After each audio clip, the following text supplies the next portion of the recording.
I'm Whitney. I'm Mindy. And I'm Deb. We're three best friends who love nerdy things. Well, some people think we're nerdy, but we think we're pretty awesome. This is our nerdiest thing.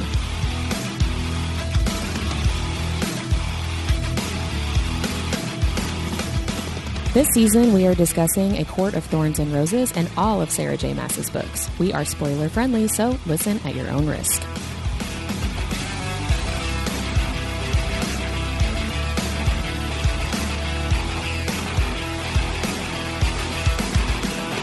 Welcome, everybody, to our episode of Our Nerdiest Thing today. We are talking about A Court of Thorns and Roses, chapters 5 through 7. But first, Mindy's going to get us started with our nerdiest vocabulary. Well, I just have one today, actually. And so in this chapter, we meet Tamlin's little sidekick. Not little, he's a sidekick. And his name, actually, I learned something. I've actually been pronouncing it wrong. Have we all been pronouncing it wrong? Well, I don't know. So I actually found a video, and I believe it was Sarah J. Maas that was doing it, but I'll be honest, I don't. Whitney's got us all saying Sarah J now. I know. Sorry. I almost said Sarah Janet, but so the sidekick, his name, I've been pronouncing it Lucien. Yes. Is that how we're all pronouncing it? Yeah. That's how the audiobooks pronounce it. Well, she pronounced it Lucien. Like, it's actually, there's an extra syllable. It's going to be Lucien. very difficult for me to pronounce it that I was way. going to say, that's not going to happen. So I'm just saying that's the appropriate pronunciation. That's fancier. I'm not saying I'm going to say it that way every time. Yeah, that's going to be Lucien for me. Well, before we get into the chapters for today, we need to do our 30-second summary. So Deb is going to draw a name. I'm the only one that hasn't taken a turn yet, but... All right, Mindy, tell me who we drew this week. Debra. Son of a biscuit. And I didn't cram this time because I thought for sure it wasn't going to be me. Okay, Whit, are you going to time me? Oh, yeah. All right, ready, set, You're making me nervous. go. Okay, so Feyre meets the White Mare in the forest, and she follows Tamlin into the spring court in his beast form. He is a little bit of an asshole and puts her to sleep because she's asking too many questions. She goes into the spring court, and the house is really beautiful, and she meets Lucien for the first time, and he's a sassy little motherfucker.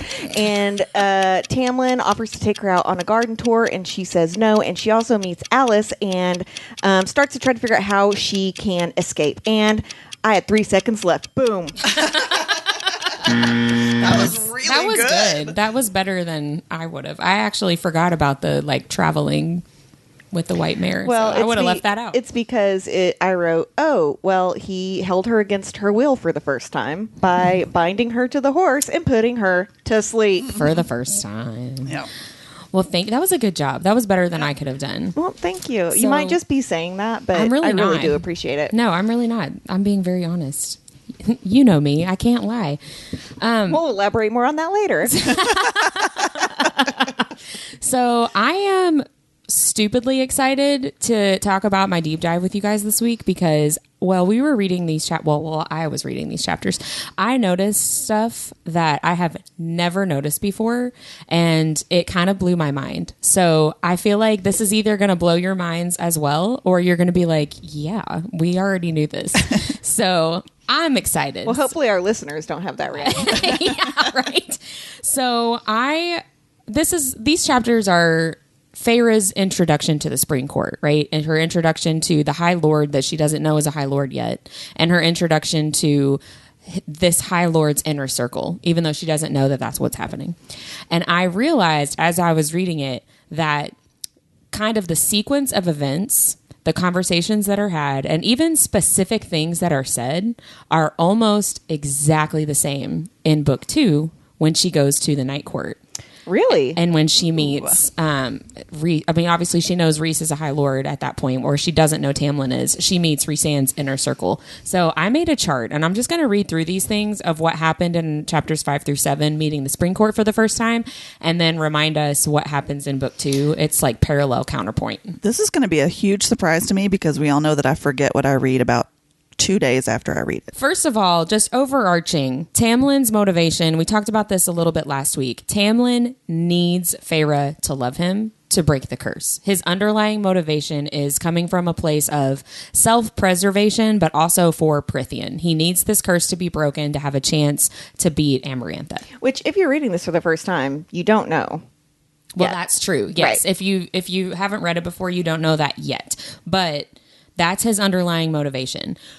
When she's with Rhysand, his underlying motivation, what he needs is for her to be a whole, healthy person as his mate and as a friend and as the person that he's in love with. Well, those are two very different needs. He wants her to love him, but he doesn't need her to love him. He just needs her to be okay. So we're starting from very different motivations, very different perspectives. I mean, Rhys might not need my love, but I would be willing to give it on my knees.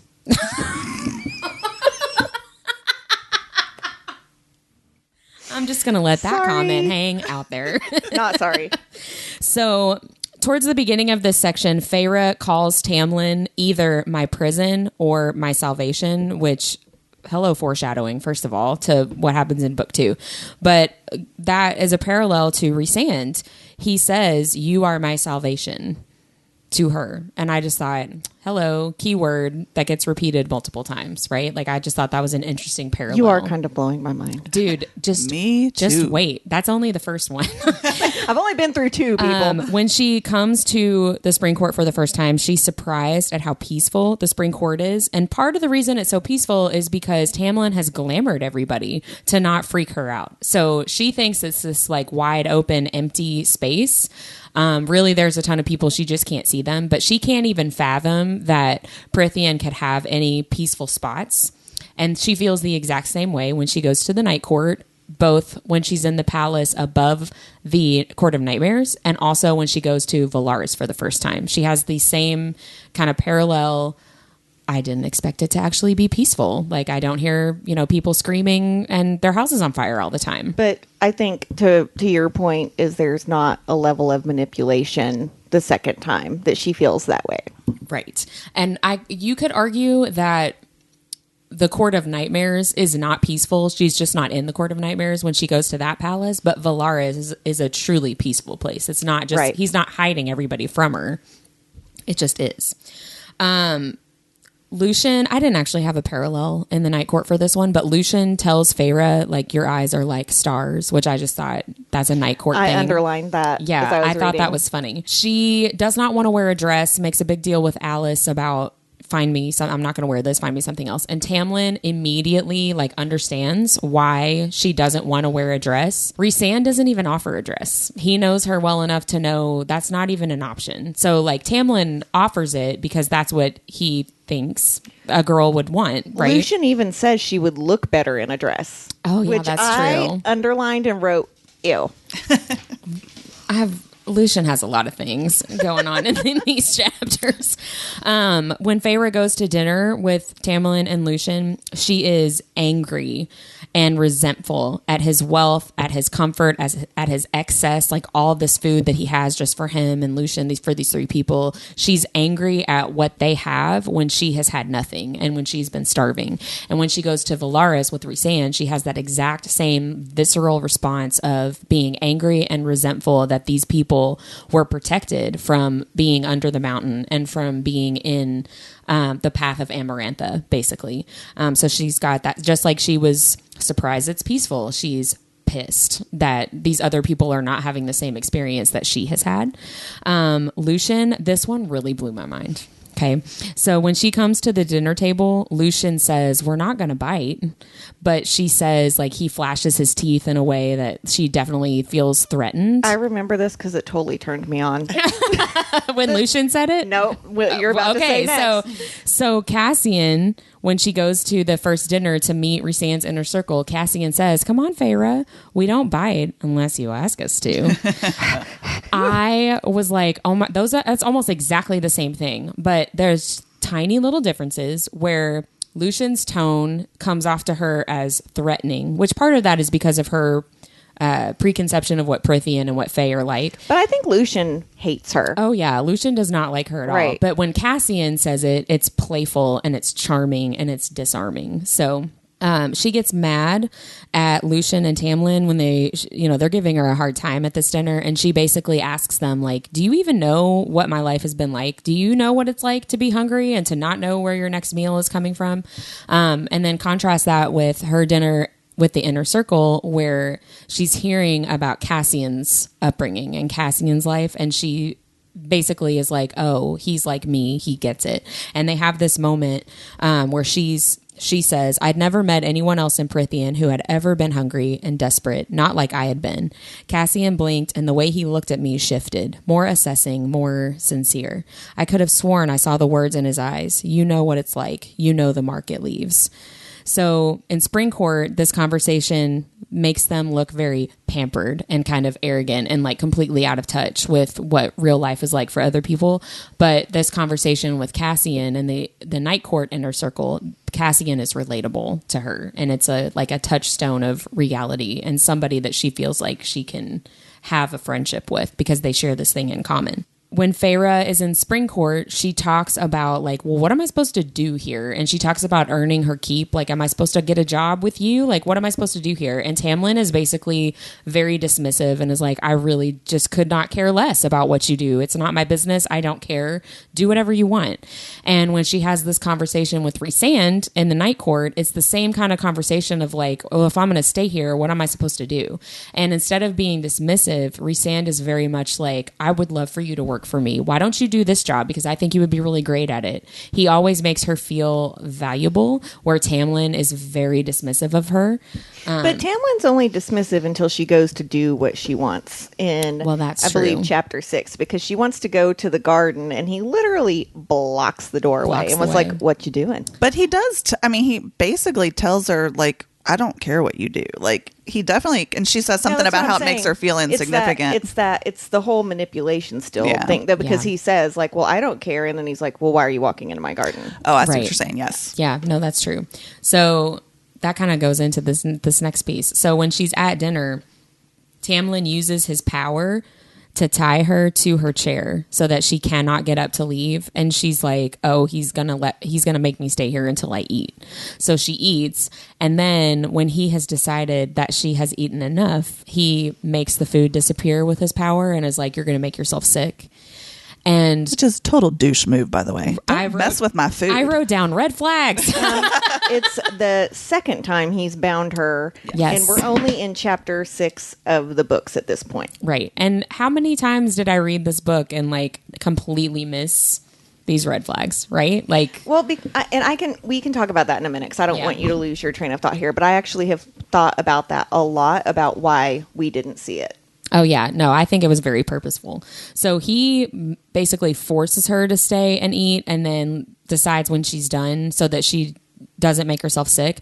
Rhysand in the Night Court, he shows obvious concern because she's basically starving herself, right? And he's concerned and worried and invites her the second time that he brings her to the Night Court. He invites her to have breakfast and she says it sounds like there's worry and maybe even desperation in his voice, but he doesn't make her go to breakfast. He invites her to go to breakfast and she decides to do it. He doesn't tie her to her chair and make her eat. He offers her food and lets her decide if she's going to eat it or not. Nor does he tell her when she's done. Right? Exactly. And when she storms off without eating, he lets her go. Right? Like when she decides to not eat with him, he lets her do it. And even the first time she comes to the Night Court, she goes to her room and doesn't eat at all. And he doesn't make her eat then, even though he thinks that she needs to.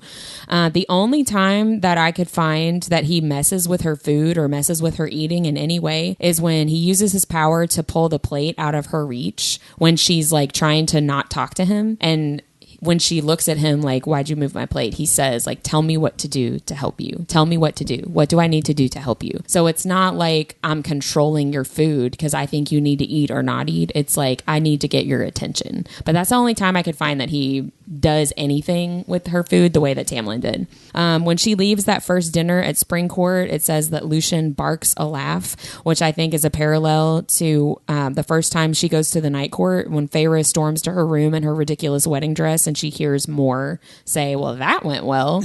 I just thought that was funny. Tamlin hides his motivation for everything that he's doing behind this idea of dismissing her and literally telling her, you are not significant. You are insignificant. You're not important enough to bother anybody. Like, that's part of what he says when he's saying, I don't care what you do with your time and your life. He tells her that she is insignificant. And Rhysand also hides behind his true motivation because he doesn't tell her for a while that he's in love with her and that they're mates. But his hiding is more in the line of, you are valuable, you are skilled, and you are vital to what I'm trying to do. And he is hiding behind, like, I need you to work with me, instead of, like, I just want you here with me, you know? Well, and he's not trying to make her, love him for any reason either. He wants her to figure that out on her own. Exactly. So. Exactly. Tamlin, in their first dinner with Lucien, Tamlin speaks for Feyre and tells Lucien that her life in the hovel was hell enough, which she is ashamed. She is embarrassed that he describes her life in that way. She feels very vulnerable and does not like that.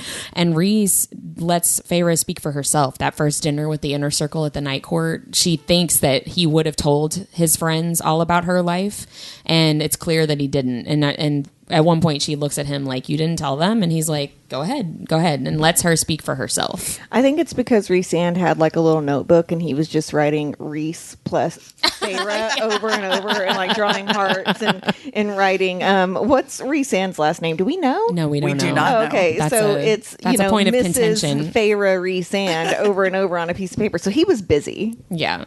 Well, I feel like too, he was keeping a list of here's what Tamlin did. And here's how I can be different.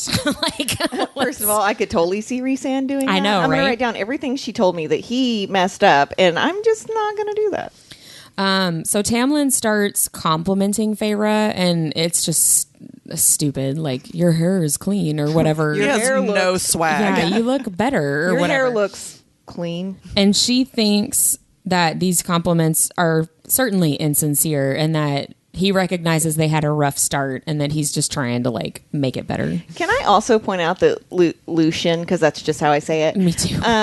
is a horrible wingman because he was like, you can tell it's been a while, hardy har har. And I wrote down, 5 decades, bro. Right? He hasn't had sex in 5. Well, maybe he did have sex. I don't know. But it's very obvious that he has not really gotten any play. He's been doing the great right, at least.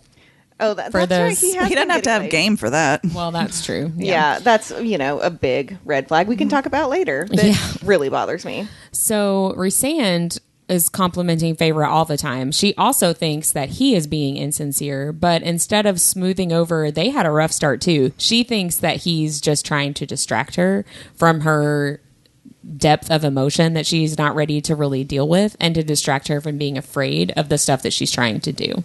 So she thinks both of them are not being sincere with her, which at times both of them are when she thinks that they're not, but for very different reasons. At the dinner, Tamlin says in a very threatening way, the Fae, basically, we're strong enough, we could break through the wall and hurt and kill all the humans. We're strong enough to do that. And Rhysand tells Feyre, not in a threatening way, but this is possible. This other guy is planning on doing this. So there's this parallel of the first time I'm in your court, we're having this conversation about this possibility. But Tamlin's doing it in a show of my power kind of way, and Rhysand is doing it in a we need to make this not happen. We need to stop this. Kind of way. I think a big thing too is that Tamlin hates humans. And I'm not going to say that Rhysand doesn't, but it's more about Rhysand being worried about the humans tainting his world. Not that, Tamlin being well, we could just fuck you all up. Yeah. Rhysand's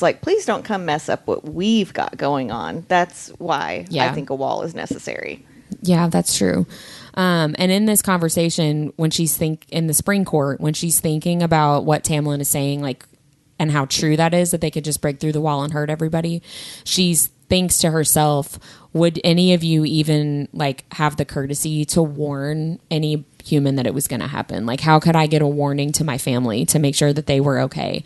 Which cut to book 2 with that whole conversation with Rhysand about this guy Hybern is planning on doing these things. His whole goal is to warn the humans. I want to talk to the human queens. I want to make sure they know that this is going on. And so, you know, Feyre in this first book, when she's in the Spring Court, she assumes like, of course, none of the Fae are going to care enough to warn any of the humans. But Rhysand is that high fae that cares enough to warn the humans, which I just thought was a really interesting parallel. And really, like, what this all boiled down to, I'm sure there may have been more stuff that I missed, but I tried to read one. really I'm carefully. so excited. I was really excited that I noticed this. So when they are at dinner, and Tamlin actually comes over and starts putting food on her plate. Mm-hmm. And he says, you know, it's actually an honor to be served by high fae. But when she's with Rhys, when they are in the cabin, and the whole thing about the mates, when she decides to be his mate, it's like she serves him, and he considers it an honor that she served him that soup. So it's a little bit of the same. When Feyre goes to the night court, Rhysand gives her food and puts food on her plate and serves her tea and stuff, but doesn't make a big deal about it. Like, and I think I want to give Tamlin a little bit of the benefit of the doubt, because I know that part of the differences in these interactions is that Feyre does not know what Prythian is supposed to be, right? Like, she doesn't know anything about the Fae. He doesn't know anything about her. He's just like, I got to get this girl into me so I can defeat Amarantha. Like, there's no relationship at all. And when she goes to Night Court, she and Rhys at least have that history. They're not starting completely from scratch. However, I loved when I realized that there were all these parallels. It was like, they're almost exactly the same, but the really small differences serve to make the Spring Court and Lucien and Tamlin seem very like mean-spirited and very arrogant and very dismissive and very just not nice. And the Night Court, they are very charming and very disarming and very personable and very like kind and nice to her. And it's like, already it was showing it. Sarah J. was showing us that Spring Court was just not the right place for her, and Night Court very much is, but I never noticed it until like read number 8 of these books.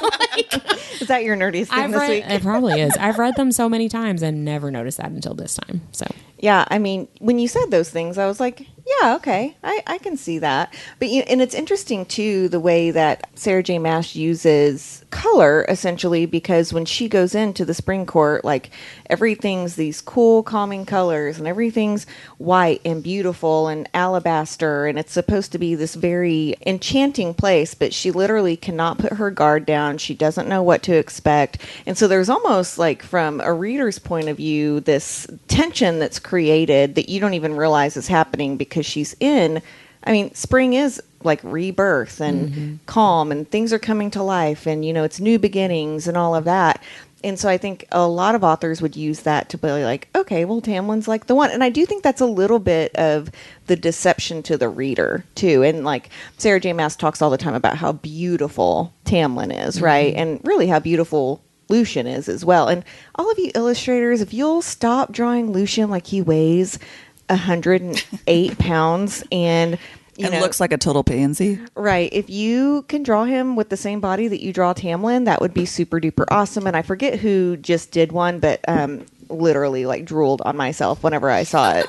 But, you know, having said that, you know, going into the Night Court, I think Feyre was nervous for different reasons, but the whole world, you know, is the city of starlight, and that's supposed to be scary. You know, people are afraid of the dark for a reason. And so, again, she uses that as a way to put the reader into this setting of like, well, it's dark and you don't know what to expect, and where's the monster going to be lurking, whereas there are no monsters in the Night Court, right? And so I just think it's really interesting how she used just setting that scene to create tension in both of those ways, but really made you think not where she was going, which I really like. Yeah. Well, and I feel like, too, the fact that she made Feyre come from such poverty and such kind of desperate circumstances, that hides, I feel like, a lot of the controlling nature of some of the stuff that Tamlin does. So like the making her eat or whatever, it was really easy for me to be like, well, yeah, she's literally starving. So of course he's going to help her eat. Like, and that's really nice. He doesn't want her to throw up. You know what I mean? Well, of course you'd put her to sleep because you're tired of her questions. You could just ignore her, bro. She knew she had to go with you. I actually wondered about the putting her to sleep on the way to the spring court. I wondered if that was a way of protecting Feyre, because, you know, Feyre doesn't know about Amarantha, right? Feyre doesn't know that Amarantha's got like Fae everywhere, like spies everywhere, but Tamlin obviously would know that. And I wondered if he put her to sleep to keep her from being a distraction or an attraction to these other creatures, and that might be giving him too much benefit of the doubt. Well, but and you know, a lot of people are really wishing for a Tamlin redemption arc, and you know, I think part of that redemption arc is going to have to be going back and hearing his point of view in some of these things.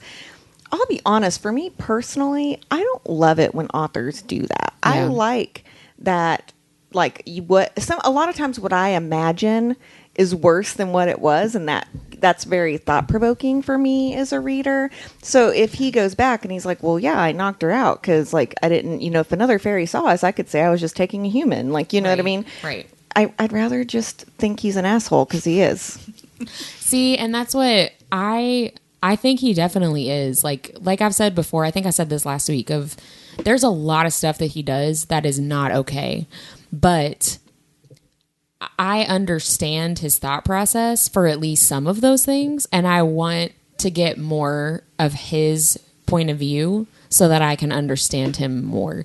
Not because I think he needs to be absolved, but I just want to understand him as a character. You know what I mean? Mm-hmm. But that's my English teacherness. I think too, and this goes back, I think, to our first podcast when I was talking about the ways that everybody responds to trauma. And so we know that Tamlin was brought up a certain way, and then there was the whole thing where his parents get killed. Does his parents get killed? Yes. Oh, yes, that's what I thought. And then Rhys, same thing, but Tamlin kills his parents. And they just respond to it very, very differently. So I have to sometimes remind myself that Tamlin, I mean, there's a reason he's such an asshole. Like, he puts that wall up. He's been through a lot. Like, people aren't just born that way. They become that. And so I do have to remind myself that as well. But I'm kind of with you, Deb. I'd almost rather leave that part of it to my imagination, because I don't think, not saying that Sarah J. Maas can't write something amazing. When you already have that in your head and then it doesn't like connect, it wouldn't like live up to my expectation or whatever. Or she might write something that's like way, way better, probably. But I don't know. I'm kind of with you. I'm very like tenuous about whether or not I actually want that redemption arc. I think too, it's really hard to do a POV from books that were written. I mean, how long ago did this first book come out? Because I mean, I was just telling someone the other day that I'm flipping through my book, y'all, so you might hear that because I want to look at the copyright date on here. But I was telling someone the very first time I read these, I really couldn't envision what the Bat Boys look like. This was published in 2015, so 7 years ago. And so I went on Pinterest to try to find fan art. This was before there was a lot of fan art on Instagram, and literally found like one deviant art drawing. Like, that was it. And now my whole Instagram feed is full of all these rock star illustrators, right? But having said that, so 7 years ago when this book came out, a friend of Mindy's and mine told us to read these, and I read the first book and I was like, okay. And she's like, no, you gotta read the second book. Just believe me, because I was just seeing it as a Beauty and the Beast retelling. Not that there's anything wrong with that, but me too. I was kind of craving what the second book brought. You know, having said that, having at least 7 years in between a POV for Tamlin. We know Crescent City 3 is going to be coming out first. There's probably a couple more books before a Tamlin point of view. I was on Goodreads today, and Goodreads has like up through like a core of Thorns and Roses 7, like, which technically, you know, book 4 if you don't count the novella. So we've got 3 more.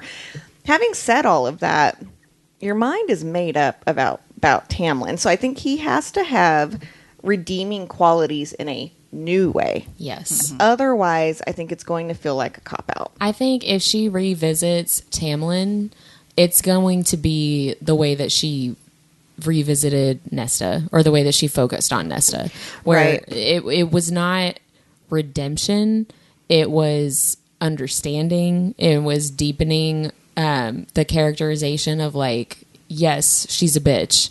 Let me explain to you why she's a bitch, you know? And she didn't stop being a bitch, but the fandom kind of either is like, no, I hate Nesta, she's still the worst, like I don't care about this deeper stuff, or it's like, no, I get Nesta, like I understand Nesta. I feel like that's what she'll do. That's a if good she point. revisits Tamlin, I think that's what she's going to do. Right, yeah. And I mean, she's definitely not one just to pay lip service to the fans. Like she has an idea in her mind of how these books are going to end, and she sticks to that, which I really appreciate about her as an author. And you're right, she doesn't normally cop out and go, well, actually, it was this. Like, even with Rhysand, because, you know, he's kind of like the quote-unquote villain at first, she does very quickly explain what he was doing. And so you do, when people say they don't want to read Silver Flames because they don't like Nesta, I say the same thing that you just said, and like, okay, you're probably still not going to like Nesta, but you'll at least understand where she's coming from a little bit more, because Nesta's never going to be an ooey gooey person.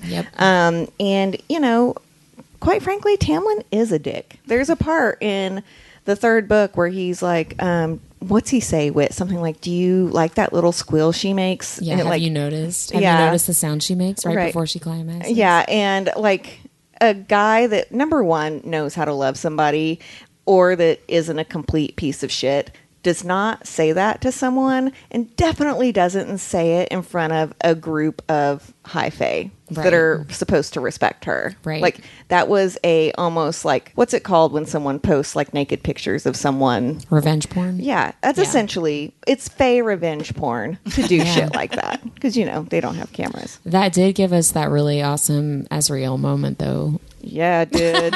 Don't you talk about my hot lady like that. And now, I know this is horrible, but now I just picture Will Smith walking up to Tamlin and like slapping him across the face. See, when people come to me and say, I don't want to read that book about Nesta because I was that person, I turn to them and say, but you're going to miss all the good sex scenes. That's true. I actually had a dinner with a friend tonight, and she hasn't read that book yet, and she was saying they've ordered it off Amazon. She's going to let her daughter read it first. Her daughter's 14. No. And Mindy just choked on her cocktail. And I said, I don't want to tell you what to do as a parent, but I really think that you need to read that first. And I said, I was told by a friend that it was a little intense. It really is. I had to close the book and like set it aside. I had to close the book and set it aside, but not for the same reasons. Guys, I know this is our third episode, but just get used to it. So I wanted to ask you guys, when Feyre goes to Spring Court for the first time, she meets Lucien. And Lucien and Tamlin kind of have this conversation that she does not understand fully because she doesn't know what's going on with Amarantha and the treaty and all that stuff. And Lucien is basically asking, like, this is the girl? Like, this is what happened? And on page, at least in my book, on page 52, Lucien is talking to Tamlin. And he says, well, the red-haired one seethed. Now we're stuck with that, thanks to your useless mercy, and you've ruined. And then Feyre says, like, I step forward because I'm going to do something. He's talking bad about me, and I don't like it. So she cuts him off, right? Like, you've ruined. And so I was like, is he just he's looking at her and thinking, like, this is a young girl. There's no way she can help us. I took it as you've ruined our chance to get out of this.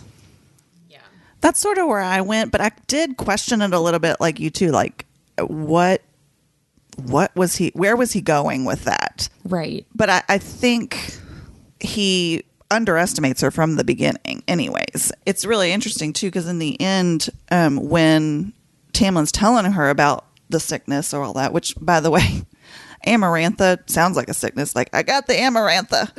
Oh, my Amarantha's flaring up. But he's like, I sent Andros over the wall to find a cure. And we know that Feyre is the cure. Right. So I think when Lucien sees how like awful she looks, I mean, she looks like nothing, a little slip of a thing, and like there's no way that she could get them out of this. But see, that's where I get confused about it, because we find out later that part of the curse is this really specific, like, you have to get a human girl to fall in love with you, but not just any human girl, a human girl that has killed a fairy with hate in her heart. So there's these like super specific requirements. And I guess it just confuses me that Lucien would be like, you've ruined all of our chances, because it's like, well, bro, you can't just pick the mercenary that she, sold the wolf's hide to, right? Like, she ticks the boxes. So you don't really, beggars can't be choosers. Well, I think we talked about desperation earlier, though, and I think like at this point they are getting like extremely desperate. So even in last week's episode, we talked about how Tamlin in his beast form looks at Nesta and Elaine and then back at Feyre, and like she's obviously much skinnier than them and frailer, so he is very much like, well, it couldn't have been you, who are you protecting? And so I do wonder if Lucien's like, well, like, you obviously are poor, you have zero class, like, how's Tamlin gonna love you? You're never gonna love him. And like, you killed a wolf? Are you kidding? Like, I felt like Lucien was still kind of questioning if she was the one that did it. Exactly. That's exactly where I went. Like, he still couldn't believe. And I know he asks, and I can't remember, because this is my brain. I can't remember if it was before or after he asks about like, are you sure? And he's like, it sent me straight to her door or whatever. But I don't know. I think he's still unsure. Well, he even asks her how she did it and if she was satisfied. And I actually wrote in my book, she was very satisfied with what she did. She has zero remorse about what she did. And I'd do it again. That's right. You don't know my life. Well, because I felt like Lucien, as the chapters go on, he's asking her all these questions that, when you know about the curse and about the specifics of the curse, and it just seems very clear to me, he's making sure she fits what the curse requires, right? And so I guess it just confuses me, like, he wants this to be over, so just make the best of it. He does get there, because eventually it's that weird tension where it's almost like a Cyrano de Bergerac, where like Tamlin will say something and then Lucien will look at him like, you fucked that up, weirdo, and he'll be like, say something else. And then Feyre thinks she's making fun of her.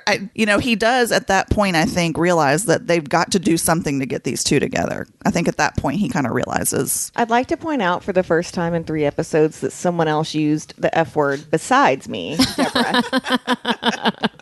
I really did enjoy the section where they're like, so, do you have a boyfriend? Is there a boy you love at home? And like, tell me about your boyfriend. When you've read it before, they're obviously making sure, like, you have to fall in love with Tamlin. Like, let's how hard is this going to be? But I felt like she took it as they're trying to see if anyone was going to come after her. Oh, yeah. She totally misunderstands because she doesn't know. Oh, see, I took it that she thought they were like trying to make her think that they were all awesome and they were like hot stuff. Like, I thought that she thought that they were just making fun of her. Yeah. Like, you're this young, we don't think you can do anything kind of girl. What, you have a guy back home? I bet you don't, loser. Like, I feel like that's what she thought they were doing. You know? She does say several times that they're very into their looks and very egocentric, even to the point of like Lucien pointing at his own scars and saying like, except for this, don't you want to sit with us? On Wednesdays, we wear pink. Yeah. I do love, too, how she thinks their masks are some kind of weird fashion choice. I do want to talk about the masks for just a second, if we can. Yeah. I forgot that she really, for a while, did think it was like high fae fashion, right? And, towards the end of this section of chapters, so the end of chapter 7, he does tell her that there's a blight on the land. Tamlin tells her this. There's a blight on the land and that these masks are stuck on their face and that's why they're wearing them. But there's a couple of things about masks in symbolism and folklore that I wanted to talk about. The first thing I want to point out is that the masks are, because I was looking up how did masks originally get worn on Halloween. And honestly, this might just be my nerdiest moment. I never knew what Samhain was until I watched Supernatural. I don't know if you guys did or not. There's that freaky ass episode in season 4 where like Samhain is going to rise as part of the 66 seals or whatever. Honestly, after watching Supernatural and Outlander, I still don't really know what it is. Well, hold on. I'm going to tell you. And you're right. It is an Outlander as well, which we need to discuss that, Sam Hewen, during our nerdiest moment of the week later, because we all three had a very nerdy moment around that. Okay, so Samhain is the one day of the year where the division between the world and the other world is at its thinnest, allowing spirits to pass through, which I found very interesting that she uses this masks thing as part of her world because she also, Feyre and Tamlin, have to essentially travel through one of the thinnest parts of the wall, or like what you would call like the veil, right, to the underworld. So I found that kind of cool. But in terms of what masks can mean is, I think sometimes people just use it as like, oh, you're this other person, or you're trying to cover something up, which is true. But some masks represent malignant or potentially harmful spirits, and they're used to require a balance of power or traditional social and political relationships, which I think was really, really interesting because I do feel like this book uses it in that way. We're using the masks to represent Amarantha's reign, and then essentially this huge balance of power that's been stolen from all of these high fae within Prythian. So I'd never really thought about it like that. Well, but also Spring Court is the only court that has to wear the masks, That's right? Mm-hmm. And so that singles them out. I think Amarantha means it as like a sign of humiliation, because that's what she's trying to do, right? Is humiliate Tamlin and Spring Court, but it also signals the only people that have any chance to get them out from under her. You know what I mean? Mm-hmm. So like they hold a lot of power in that way. Right. Well, That's and I think too, Amarantha probably thought like, you're going to bring these human women in and they're going to be like, bro, take off your mask. Take off that stupid mask, yeah. Why are you wearing a fox mask? Also, take off your shirt. Okay, so let's talk about spectators looking at the person wearing the mask. So, according to Encyclopedia Britannica online, psychologically, spectators are linked to the past through the spiritual power of a mask, and depending on the character represented by the mask. This may, in some cases, lead the spectator or participants to a state of complete absorption or near frenzy. And the reason I find this so interesting is because Feyre falls for Tamlin hard, right? She is completely absorbed with him, like to the near frenzy of like, okay, let's do it. Like, I want to be like engulfed by you. And why can't we sleep in the same room? And let's do all these things. And quite frankly, us as the reader do as well, right? I remember whenever Rhys is doing those things under the mountain to her that we now know was to protect her, that I was like, okay, where's Tamlin? Like, when are we going to see Tamlin again? And you're almost like, it's almost like when you're reading Twilight and you're reading the second book and you're like, okay, Jacob. And you're like literally flipping chapters to see when Edward's going to come back. It's like kind of the same thing, but you do get very absorbed in like this beautiful creature and this mask that he has on, and it's gilded, and his hair is this silken gold. It's like down in his shoulders, and the same thing with Lucien.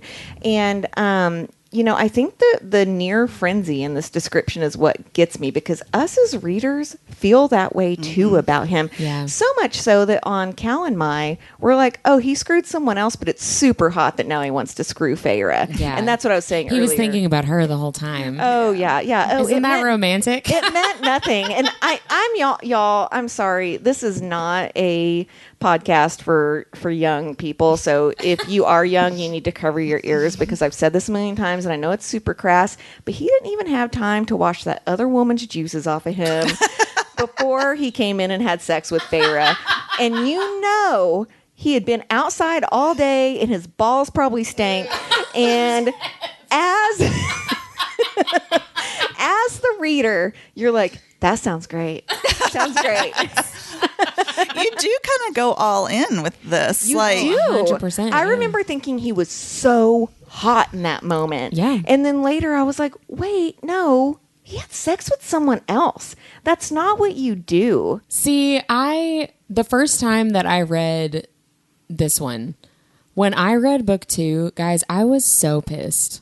I sent somebody voice messages of like, I'm sorry, what is happening right now? Was it What me? is going? Who'd No, you send it those was to? to Mallory. Oh. I'm like, what was the point of all of freaking book 1? Like, I was so all in on Tamlin that stuff that, I mean, we'll get to it in this book, but stuff that now I'm like, wow, that was a huge red flag. It literally just went right over my head.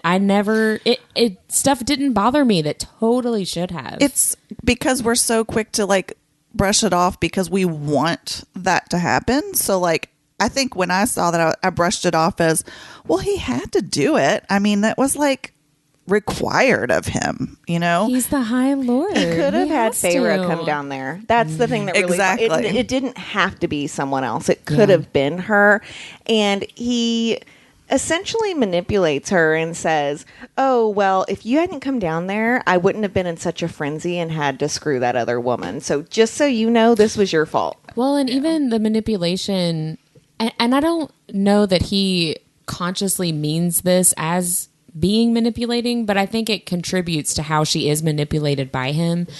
In these chapters, when he tells her how insignificant she is and how, like, basically you're not important enough to bother anybody in my court. You're not important enough to like to have anybody make a fuss over you. It doesn't matter what you do. So then when he gives her attention, it serves to make her feel more special, right? Right. And I don't Isn't that how abuse works? right. And I don't know, I don't mean to say that he told her in these chapters that she is insignificant with the intent of later using that to make her feel special and like take her under his spell. I will say, though, But- that I feel like Tamlin- he's not that smart. Right. I know, right? No, I will say, though, that the way that Tamlin knows how to love someone, which to your point earlier, Mindy, like he has been through some stuff. I get that. He never treats her like a partner. Right? He never explains the maps to her. He never helps her learn how to read. He doesn't want her to go hunting. He wants her to stay in the house. He thinks that giving her painting supplies are going to be the only thing in the world that makes her happy. She should not be sleeping in the same room as him. Like, all of these things, like, I will say he literally does not know how to love someone. And definitely and maybe he would do better with a more demure type of woman, but he still, there's a lot of these things he should not be doing to a demure woman either. Right. But he may do better with someone like Elaine, which a lot of people do think he is endgame with, right? That Mindy is trying to get me to shut up. Go ahead. I was just like, No. I hadn't heard that. And I was like, well, Yeah. Oh, yeah. I also saw, I don't remember who posted it, so I can't give them credit, but I saw somebody on Instagram post something that basically was saying that Tamlin and Amarantha were mates. I saw that. Did you see that too? Because it was talking about how like calls to like. Yes, and about how they both, like he tried to keep Feyre for himself, even though she did not want to be with But him. also, Amarantha tells him how insignificant he is and how no Exactly. one's ever going to love him, and she'll give him 50 years to try. Exactly. And like she is trying to humiliate him and trying to trap him to be with her because she has decided she wants him, but he doesn't reciprocate. And there were a lot of parallels that I thought were Right. I thought A that was cage is a interesting. cage. So you're either Yes. trapped under a mountain with the person that has trapped you, or you're trapped in a house where someone has trapped you. Yeah. So I really like that theory because you can reject the mating bond. Yep. Right? And I mean, Amarantha is also supposed to be beautiful, right? Yeah. And I'm not Oh, saying yeah. that's what makes you want to mate with someone, but like I'm sure there was probably a sexual attraction there at one point, right? And, just because he rejected her once, I mean, damn, Amarantha, chill out. He might have not rejected you forever. Right? Right? But I mean, you didn't help your case by, trapping a bunch of people for 50 years. And stealing their power. to piggyback on what you were saying earlier too, like sometimes I wonder if Tamlin even really, really loves Feyre, even in the end. Like, or if he just wants her because she was his. Right. And also everything he does with her is conditional. Like, even from the get-go in this chapter, when he's talking about how he was sending aid to her family, like he was like, they're not starving anymore, I'm helping them out. But it was conditional on the fact that she didn't run away and she didn't try to leave. But you guys can't see us, but Whitney literally... I'm getting the pointer finger. Right. But just a second. Part of his motivation certainly is keeping her there so that she can fulfill the stipulations of the curse, right? To break the curse. But I also wonder, again, just like putting her to sleep when she was traveling to Springcourt, is some of that protecting her from Amarantha? Because Tamlin okay, so in book 2, Rhysand is basically, when he's explaining everything to Feyre about why he did things the way that he did it, he was like, if Amarantha had even suspected that you were my mate, she would have done horrible things to you. So I have to assume that Tamlin knows. If Amarantha knew that I had a human girl here, she would know that it's got something to do with the curse. She would immediately come after this girl, come after her family, whatever. So keeping her where, in his mind at least, and part of this is very true, I think, keeping her where he knows where she is and he can protect her from Amarantha. If she goes back home and Amarantha hears about her, she's going to be tortured. She's going to be killed. I think part of his motivation is trying to protect her from somebody that he knows is like an insane murderer. Having said that, he did not protect her under the mountain. Well, no, that's very true. He watched Amarantha do horrible things to her, where other people, and I know that you don't agree with this, so I'm not. That's what I was. I know I'm gonna. Sometimes I'm gonna sound like a Tamlin apologist. I'm a Nesta apologist, but having said not a Tamlin one. These are all just our opinions, right? So if you don't agree with us, that's just fine. We probably don't agree with everything that you say either, so just get over it. But, like, there are instances in every scene under the mountain where someone did help her, and not once does he ever... It was never him. Right. And, he gets her alone and tries to fuck her. He doesn't try to help her out. And that puts her in danger, too. Like, Rhys is the one that steps in and, like, helps... Like, once again, the first time I read that, completely I was like, went over my they head. missed each other. Why wouldn't yes. you? Tamlin, why don't you get with Rhysand and you guys can fuck up Amarantha and get everybody out? Like, why are you sitting there doing nothing? The first time I read this book, I gave him I just assumed, like, well, he knows something that she doesn't, which is why he's not doing anything and not reacting and not, and now, reading it for the 8th or 9th time, there are some things that he knows that she doesn't know, but there's just not a good reason for him to not help her. I also think he's just kind of a dipshit. Like, he's just stupid sometimes. Like, he really is. Like, you see that in this, like, in his interactions with Lucien here. Like, Lucien clearly is the more, like, sophisticated and eloquent being in this situation. Like, Tamlin definitely is playing the beast role. Like, he's definitely like I actually like picture him sitting there like in Beauty and the Beast, where the beast is like grumpy and like, I envision that too, where it's like, you will meet me for dinner. Yeah. And so like when I see Lucien trying to like even Lucien, when he backhanded compliments Feyre, it's way more eloquent than Tamlin's "you look clean." Yeah. Well, I was going to say something. Now I don't remember what it was. You're probably responding to the fact that I called Tamlin a dipshit. No. Well, and I want to point out too that like Tamlin does do some redeeming things later. Like, you know what I mean? And I know there are a lot of Tamlin apologists, like you have just said, but Tamlin is the Tamlin. Tamulin's the drug you take when you have the amaranth. Tamlin is what you take whenever Lucien's also there. Can we talk a little bit about Lucien? Because he becomes a friend so quickly that I forget about these first few chapters. Me too. Where he is a sassy little thing. I was like, why are you is. being such a jerk, Lucian? Gosh, know, I I totally forgot about this. Even after your 8th time of reading it? You forgot? Yes, I did. Well, because I normally skip this beginning part when I reread this. I mean, Feyre actually describes him as a bastard in this scene. She's like, right. he's such a bastard. But and like when I look back, he's acting a lot like his brothers, like Eris and the brothers, like from the Autumn Court.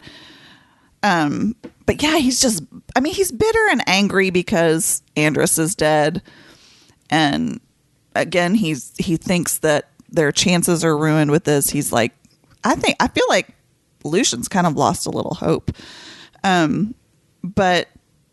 Yeah, I mean, he's just such a jerk. He's super sassy and, like, again, he's so much more eloquent than Tamlin that it even shows up even more. But he really likes to toy with Feyre, and I love later on in the chapter 2 where she mentions that the Fae like to play with their food. It's almost like Lucien is doing that, like just messing around with her. Lucien is a lot older than Tamlin, right? Or are they kind of... Because I know Rhys is older than Tamlin, because later on... in other books, they talk about how Rhysand actually was old enough to fight in the First War, and Tamlin was not. Tamlin was too young, but his dad fought with Hybern. Oh, yeah. Is Lucien older than Tamlin, like Rhysand is, or is he closer to the same age? Do you guys remember? I don't remember. I don't remember. I always, and take this with a grain of salt, but I always think of him as around the same age. Mm-hmm. Like, you got to think about... because we know also that, spoiler alert, his parents aren't really his dad's not really his dad. So he's, is he the youngest? I keep forgetting that. He's the youngest. He's the youngest. And so, like, to me, I feel like, again, I probably make up stuff sometimes, that they hung out, like they trained together or something. Is that, am I right? Or something. There was something about that when they met each other, Tamlin and Lucien. I'm not sure that we know the backstory, because I know that we find out Rhysand befriended Tamlin and like showed him some Illyrian fighting stuff. But I'm just thinking, while you were talking about his dad is not his real dad, that whole story in book 3 where Feyre figures out who Lucian's real father is, they're talking about the First War, right? They're talking about how the lady of Autumn Court, her sisters got like tortured and killed during the First War while she was having an affair with this other High Lord, which would mean that Lucien was born after. Yeah, so he's actually, do you see what I'm saying? Younger, maybe. So even. he is closer to Tamlin's age, right. But probably a little bit younger. Right. But I don't think we ever really find out how Tamlin and Lucien became the kind of friends that they are. I know that Tamlin was around when Lucian's like partner, girlfriend, lover, however you want to call her, I can't remember her name, when she was murdered by his dad. Tamlin is the one that took Lucien into Spring Court. Do you feel like they're friends, or do you feel like there's an obligation? Like, is it more loyalty, or is it actually friendship? I think it's both. I think it's one of those things, and we kind of talked about this a little bit when we were texting. Maybe that's my nerdiest thing, when we were texting about all this. But I think it's definitely both. I would love to know the backstory of like how Tamlin and Lucien met each other and became friends. But I think later, by the time when Feyre shows up, I think it's friendship and loyalty and this common goal of, we got to beat this curse. We got to get rid of Amarantha. How are we going to do this? We're going to do this together. And then in the second book, I think it's loyalty, because I think it's very obvious in book 2 that Lucien does not agree with the way that Tamlin is doing stuff, but he is kind of like stepping back because he's like, I'm not the High Lord, you're the High Lord, so I'm going to let you do your thing, but I don't really think this is the best way to do it. But Tamlin just straight up does not listen to him, right? And so I would really love a prequel, a novella, a bonus chapter, whatever, of how these two guys met each other and how they became such good friends. Because Tamlin was Lucien's sanctuary when his, girlfriend was murdered and his brothers were trying to kill him. Tamlin is the reason that he is alive, right? Eris says, I told Tamlin, take him, hightail it to Spring and protect him. And so it's like, there's obviously this really deep friendship and relationship and caring of each other that very much became frayed and fractured with Amarantha and everything that happened under the mountain and all, all the stuff that came later. But I don't think we ever learn what that is, what that story actually is. I do feel like there's a certain point in the series, though, where, Lucien's just, and for some reasons that are have to, but he just kind of gets sick of Tamlin's shit. He does. He does a lot in terms of loyalty for Tamlin. He tries to hunt down Feyre. He continues to stay in the Spring Court even after Feyre essentially tricks them, right, in book 3. But I think there's a certain point where he's like, why am I doing all of this? Like, it doesn't ever help anything, right? Like, I think Lucien has definitely a much more giving heart in terms of a friendship. And so he doesn't really seem to get a lot back in return in the friendship. I feel like his friendship with Feyre is much more genuine even than his friendship with Tamlin. Because to your point, Whitney, I think there's definitely loyalty and, a kindred friendship. But I really feel like all along it sort of leans to the side of loyalty. And that's why it's not that it's easy for him, but that's why ultimately he ends up sort of away from Tamlin and siding with Feyre, because I feel like their friendship came about more organically and it just seems more genuine. Well, I think Feyre is more willing to be vulnerable, and Tamlin has this really strong idea of what it means to be a High Lord and what it means to be the High Lord of the Spring Court, right? And he is not willing to share vulnerability. He is not willing to be completely honest. He's not willing to debate different points. This is what I think and I am right. And Feyre is a lot more willing to do all those things. And that's, I think, how the genuineness of their friendship comes about. It was almost like their friendship was out like a convenience. It's like boss and employee. Yeah. It's very...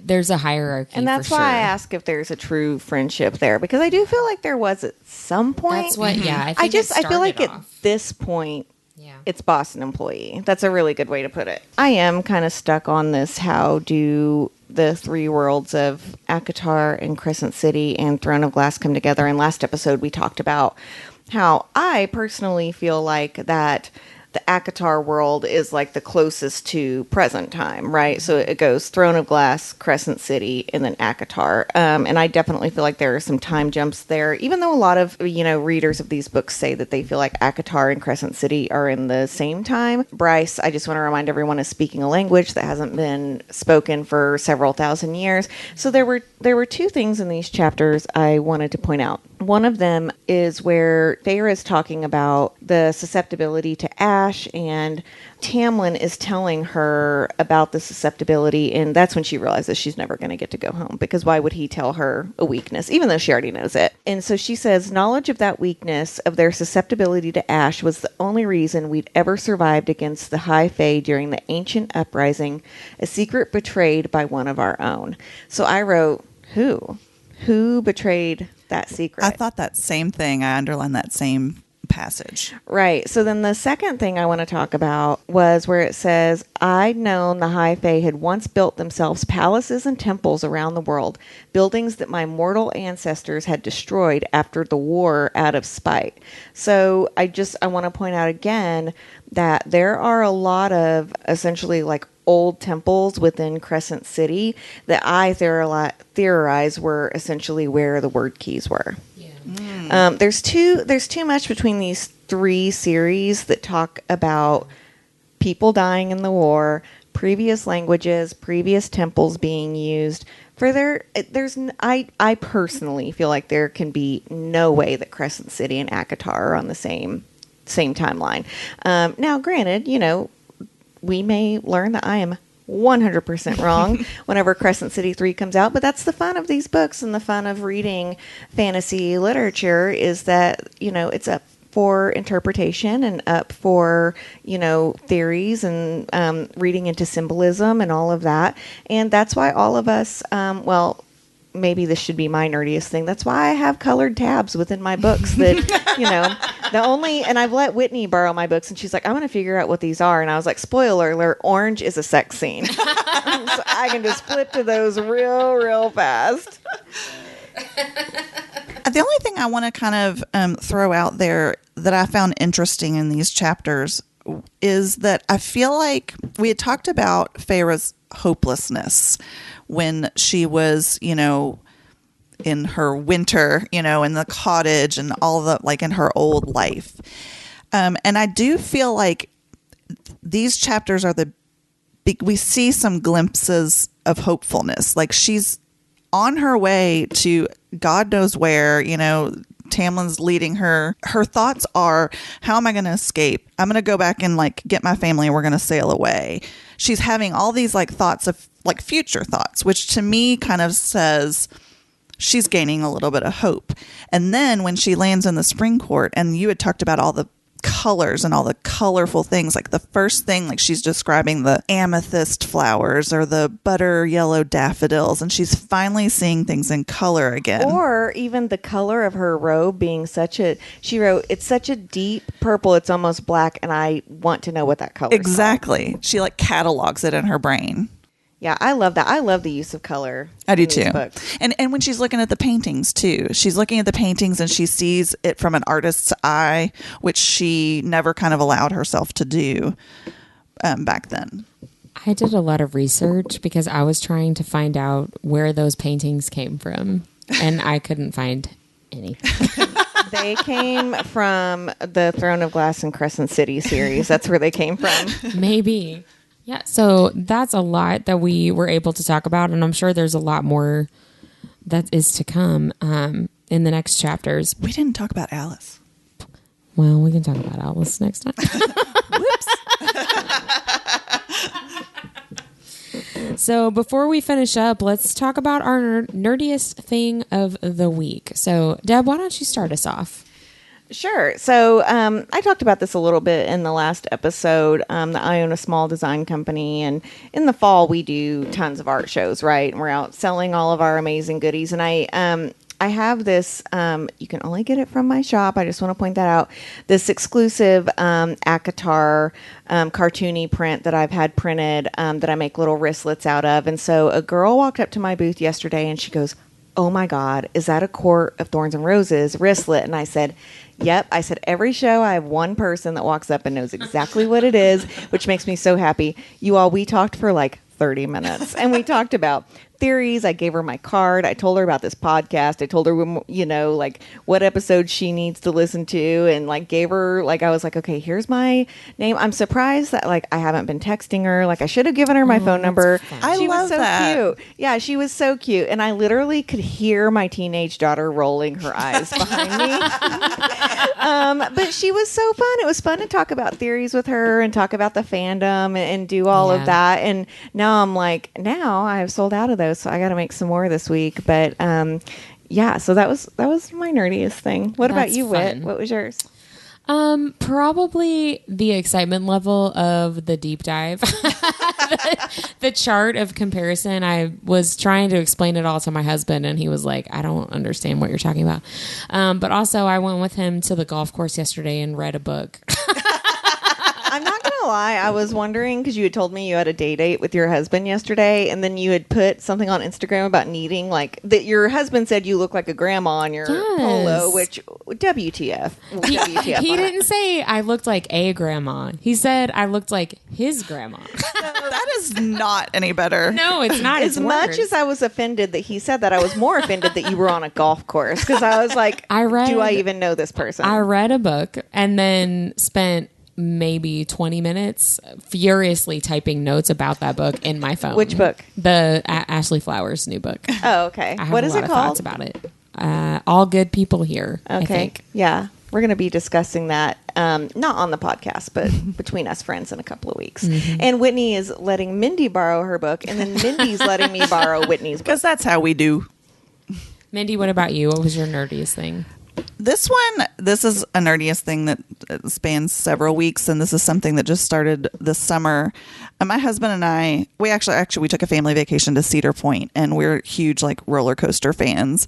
And my husband, who is also a nerd, tends to get excited about things and then like go on get in a rabbit hole on YouTube. And so he found a couple of these people that do, basically that's their job. They YouTube going to roller coasters, and they like they do deep dives into the roller coaster. And they do like videos about where they're going. Well, there's this one, and it's called Coasting Through Europe. So right now, not even right now, but this summer this couple went to all these theme parks in Europe, and they're doing these videos on them. And we like, when one comes up, he's like, "Oh, there's a new Coaster Studios," or whatever. And we sit down and watch these videos of other people riding roller coasters that we wish we were riding.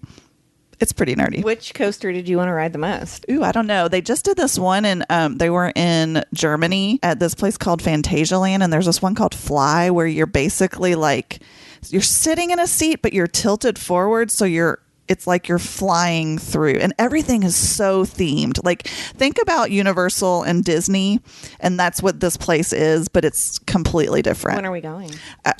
I will book a flight tomorrow because it looks so incredibly fun. Don't say that, especially because I've had a couple of our cocktails, which, I didn't talk. My nerdiest thing this week in our cocktails called the Spring Court. It'll be posted with this episode.